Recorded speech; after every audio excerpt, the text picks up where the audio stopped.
a fiction book that blends Amish and English worlds with a giant.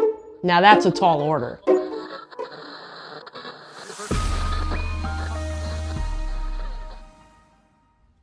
Hi, I'm Amanda, and this is Spineless Books, your one-stop spoiler-free shop for all things audiobook. I had never heard of Life and Death and Giants, but I follow Lewis Williams, otherwise known as Book Me a Read, on Instagram, and I was watching one of his videos and found that almost all of the books in the video were books I had read and loved, but there was one I'd never heard of before, Life and Death and Giants. So I decided to look for it, and I couldn't find it from the library, so I bought it on Libro.fm.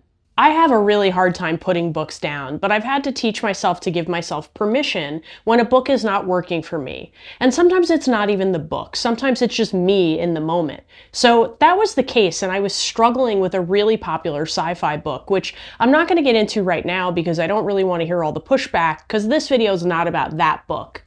But when I finally decided to let it go, I felt like the universe rewarded me, because the next book I picked up was Life and Death and Giants, and I was hooked from the very first page. So to go from a book that I was struggling to enjoy to a book that I knew immediately I was really enjoying felt like a huge reward. If you need permission to let go of a book you're not enjoying, maybe this is exactly what you need to hear. This book, in reality, seems like it shouldn't work.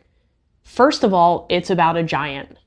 Second of all, it's about an Amish community, and it's also about an English community, which for the Amish is the non-Amish community. They refer to them as the English community. So how do you intertwine a giant, the Amish, and the English all at once? Somehow Ron Rindo pulled it off. The beginning of the book had me hooked as a veterinarian named Thomas Kennedy delivers a baby who just shouldn't even be born. Gabriel Fisher is 18 pounds at birth, and what happens from that moment on forever changes both communities in which he is intertwined. The perspectives in this book could not be more varied. First, you have Hannah, Gabriel's grandmother, who is Amish. Now, I didn't expect to relate to an Amish character at all, never mind fall in love with her. I mean, the empathy I have for this woman is just through the roof. You've also got Thomas Kennedy, the veterinarian who delivers Gabriel in the beginning of the book, who remains a constant source of information throughout the story. You see, the way Rindo has framed the story, there are different perspectives in the book. Hannah and Thomas are two of them, but there are others. The one perspective we lack, however, is Gabriel's, which is really interesting to have a book centered around a character whose perspective you never get to hear. But he pulls it off. We don't need to hear from Gabriel because we learn so much about Gabriel from the people around him that it's actually okay that we never hear his voice. This choice actually adds to the enigmatic lore around Gabriel, and there's just enough grounded in reality that we feel like he's a real person, even though he's kind of a legend. Every single character who Gabriel comes in contact with is impacted in some way, and his impact on the two communities that he's a part of, the Amish and the English, is really impressive, and they unify in a way that allows their differences to be shared and respected rather than be divisive, which I found to be a really beautiful part of the story. Everyone around Gabriel is forced to have empathy and to adapt to his presence. He requires that as a giant. And it's really interesting to hear how nuanced all of the characters are. Now, I think Rindo did an amazing job of sticking to a few core characters, but making it feel like it was a wider, larger-reaching community. He did that with perfectly varied perspectives, from close family to almost perimeter people in the town.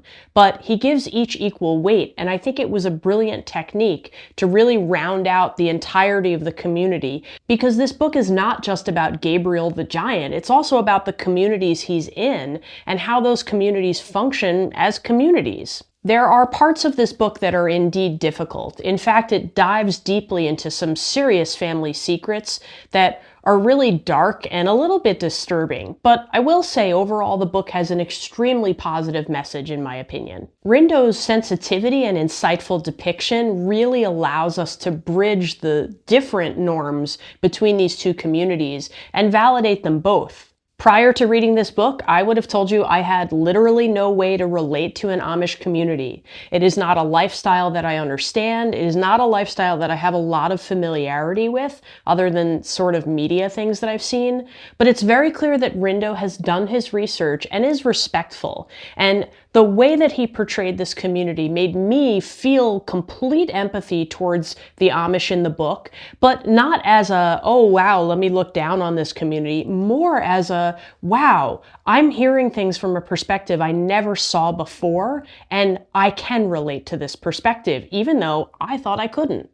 I was actually curious about Ron Rindo and if he perhaps had a more direct connection to the Amish community, because he wrote with such nuanced specificity and really deliberate description, but it turns out that Rindo is actually just a great researcher, and he does live near a community that is Amish, but he is not himself Amish. So he had some great reasoning for why this story is set in an Amish community, which I don't want to spoil because it kind of goes into too much, but after watching an interview with him, I was really impressed with his reasonings and just thought it was brilliant.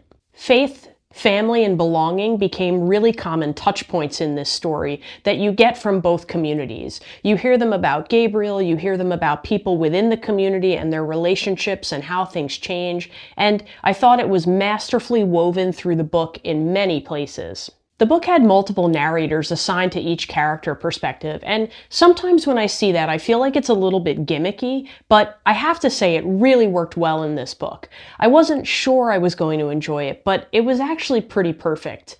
Now, Thomas and Hannah have slightly larger roles in the story, and they were voiced by incredible narrators who were just absolutely brilliant with their delivery and their sensitivity. I know that word comes up a lot with this book, but it's necessary. And I just love the way that the story was told from the varying perspectives. And even though we lacked Gabriel's perspective specifically, it kind of didn't matter, and it actually, I think, made him more mysterious in a great way.